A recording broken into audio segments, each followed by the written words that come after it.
Well, folks, the gifts have been unwrapped, and here at HBCU Game Day, we want to rewind on a totally unforgettable 2021 in HBCU athletics.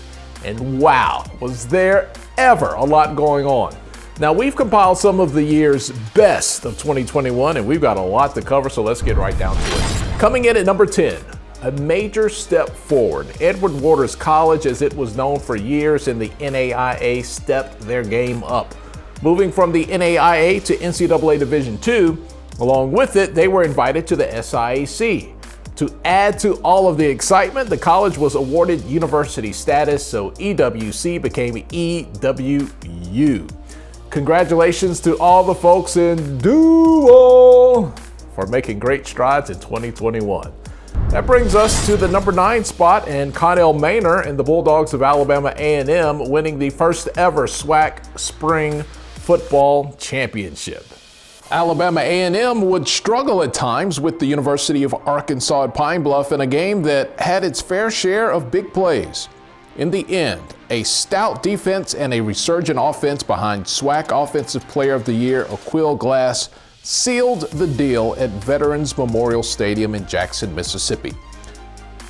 The Bulldogs would reel off 17 unanswered points to finish off the game with a 52-24 win over UAPB, taking home the first ever Swac Spring Football Championship. Glass would also be honored, winning the Deacon Jones Outstanding Player Award, as awarded by the Black College Football Hall of Fame. At number 8 was a big deal made in the HBCU ranks. LeBron James partnered with Florida A&M to be the first school to wear the King James Nike brand. With it came some interesting designs and much publicity for the HBCU, along with an exclusive visit to LeBron's promise school in Akron, Ohio. Holding down the number 7 slot is former NBA great J.R. Smith. While known as an NBA great, he decided to enroll at college at North Carolina A&T and play some golf. Smith would absolutely love the experience and pull down a 4.0 in his first semester of college. Smith competed on the Aggies golf team, which was also a dream of his. We've got 2 great stories at number 6. While JSU signed Dion Sanders in 2020, 2021 saw the Tennessee State Tigers sign former NFL great Eddie George, and Grambling State hired another former NFL coach in Hugh Jackson. Since we're at the halfway point, what better time to recognize 2 great HBCU athletic administrators that made their exits in 2021. First was the longest tenured athletic director in NCAA Division I. Lynn Thompson stepped down after 31 years leading the Bethune-Cookman Wildcat Athletic Department. Thompson is credited with leading and orchestrating the best run of athletics in the history of Mother Mary's institution. Thompson became the youngest Division I athletic director in 1991. Under his leadership, BCU won 57 MEAC championships, including 6 in football and 10 in softball. He would leave with a 9-game winning streak intact against in-state rival FAMU. He was named the NACDA Athletic Director of the Year for 2020-2021. HBCU Game Day salutes Lynn Thompson, a legendary HBCU administrator. Dr. Dennis Thomas leaves the MEAC after 19 years at the helm of the conference. He leaves with a 5-1 record in the Celebration Bowl, a championship he helped found in partnership with the Swac and ESPN. He was the longest tenured commissioner in the 50-year history of the MEAC. Thomas was able to balance the budget of the MEAC for 19 consecutive years, bringing much financial stability. The forward-thinking administrator established partnerships with Nike and other major brands to enhance the institutions of the conference. Thomas's crown jewel was probably his partnership with ESPN to bring all home MEAC games to the largest platform in the world. Thomas purchased graphic systems for each university as well as an instant replay system. And in addition, the MEAC became the first HBCU conference and one of only a select few D1 conferences to own its headquarters, purchasing the building that houses the MEAC in Norfolk, Virginia. Job well done, Commissioner Thomas. Your life of service to HBCUs is much appreciated. And I'm glad I won't have to shake your hand anymore. That is the strongest handshake in the world. That man has a vice grip. He loves it when I say that too. All right, we left off at number 5. We have the story that tore at our heartstrings in November. Adonis Butler, a defensive player for Albany State University, was killed on campus in a freak bus accident on his way to practice. A dark cloud hung over the entire city of Albany, but it was rivalry week, and the ASU players decided to dedicate their game against Fort Valley State in the 2021 Fountain City Classic to the memory of Butler wearing his number 57 on everything, including helmet stickers. What happened next is our number 5 top moment in HBCU sports for 2021. I mean, we were sitting there at halftime, and I said, how do we score 19 points? And they're like 2 touchdowns and a safety and a field. It's like never gonna happen. You know what I'm saying? Like what? And then we just said, just whatever. We'll see what happens, and like let's just go score. And then when we kicked the field goal, we knew we needed 9, and they're like, well, hey, we can kick now and try to score 6 later. And so we had the one drive in between where we didn't really piss a drop. And I went to the OC. I was letting him call. I said, Adam, throw the ball. We have to score. And we said we're going to take a knee after that. And I don't know if I've ever seen a more special moment on a football field. Everybody knew it. Everybody wanted to get the ball to his mom. And coincidentally, everybody on our whole team got a personal foul because they rushed the field. But I'm just so happy that we were able to honor AD, but also just honor the Lord and just get a blessing out of this.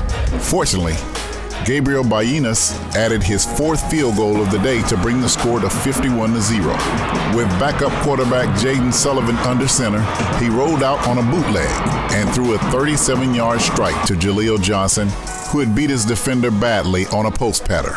The score put the Golden Rams up 57-0, and the whole team got a penalty as they marched down toward the scoreboard to soak up the moment.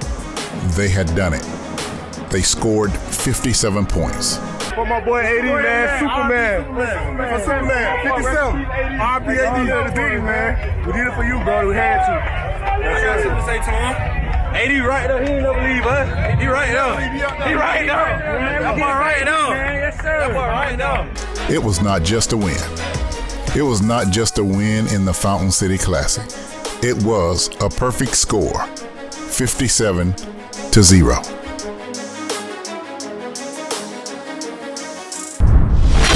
Number 4 will go by really fast. That's because the dominating North Carolina A&T State University track team put in work this year. For the last decade, the Aggies have dominated HBCU track and field, but now they are taking that performance to the national and international stages. After winning the MEAC, much of the team took their talents to Eugene, Oregon at the University of Oregon and thrilled at the NCAA National Championships. The Aggies earned top 10 rankings according to the United States Track and Field and Cross Country Coaches Association NCAA Division I poll, fueled by sprinter Cambria Sturgis on the women's side and the amazing national champion 4x400 meter men's team of Randolph Ross, Daniel Stokes, Elijah Young, and Trevor Stewart blew by the competition in taking first place. Several Aggies would go on to aid Team USA in the 2020 Olympics, which was held in 2021, as you remember. Ross and Stewart helped America win gold in the Olympics as part of Team USA's 4x400 meter relay team. The Aggies have continued to roll, competing for the national championship in track and field, which until their rise over the last decade was unheard of as a goal for an HBCU. Number 3, the Celebration Bowl was set to be the annual showdown between the MEAC and the Swac in Mercedes-Benz Stadium in Atlanta. All tickets were sold out for the much anticipated battle. Dion Sanders was bringing in his Jackson State team at 11-1 and undefeated against FCS and Swac opponents. Buddy Pugh earned his ticket to the Celebration Bowl by going undefeated in MEAC play while amassing a 6-5 record on the season. Pugh took the 2 weeks off waiting to his advantage, and he and his coaching staff devised a perfect plan for the Tigers and shocked the HBCU world with a dominating performance over JSU. The wily veteran, making his first ever appearance in the Celebration Bowl, would raise the trophy high in the end. You know, it's another star in the tradition of South Carolina State football. You know, we've had a lot of good times, and you know, I got an opportunity to play for Coach Jeffries and all of the different kinds of things that went on when he was there, and we had some great times then. And you know, I just want our time with Buddy Pugh at the head, you know, to be similar in some ways at the same time. So, you know, it was a wonderful day for our university, for our football program, for our athletics department as a whole, and hopefully we can build on it and do some things to, you know, maybe improve some of the other facilities and some other kinds of things around there that could make this something that we could make last for a long, long time.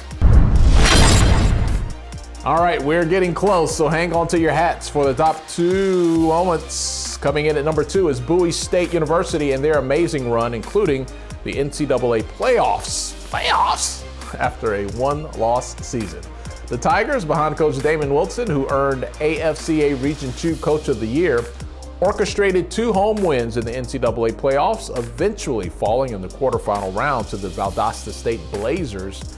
It was not before the Bulldogs would reel off an impressive campaign, their 3rd consecutive 10-win season.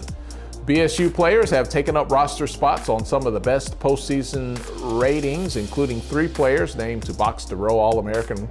We've got first-teamers in running back Khalil Wilkins, Quindante Bobo, and Jonathan Ross, and the Bulldogs have ruled the CIAA as of late.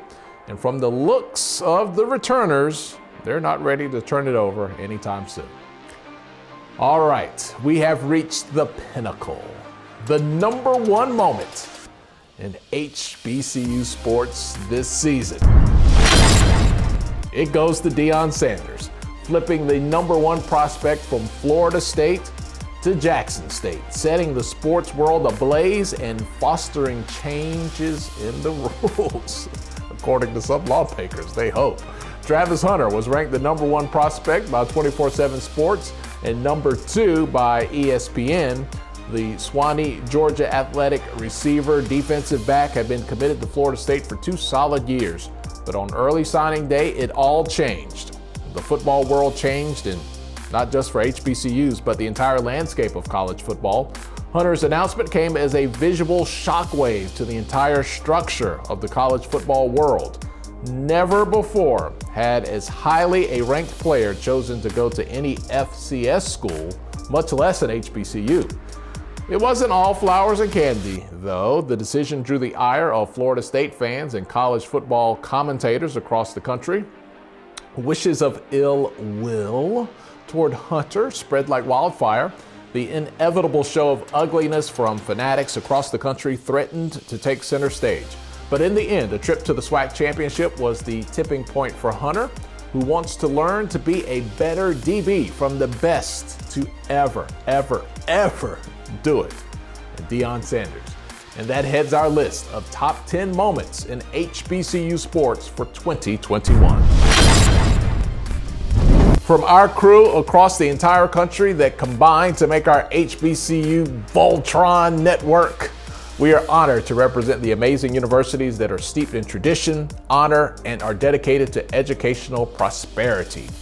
Hold on to your hats, everybody. 2022 is just around the corner.